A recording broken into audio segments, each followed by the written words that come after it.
I no longer buy Swiffer floor cleaning cloths. I make them myself, and this trick will save you a lot of money.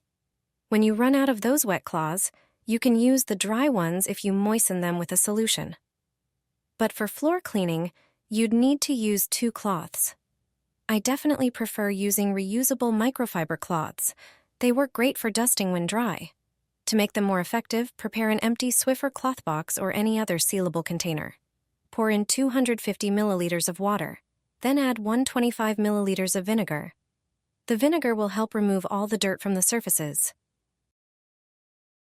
Next, add a tablespoon of citric acid. Mix everything so the citric acid dissolves. Place folded cloths into the container. Press them down gently. Then squeeze and flip them over. Leave them for at least 30 minutes.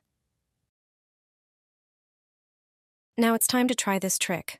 Take out a cloth, attach it to your Swiffer, and wipe the floor.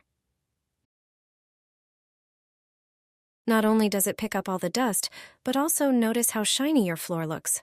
I've stopped using disposable cloths, and I hope you'll stop too after trying this trick.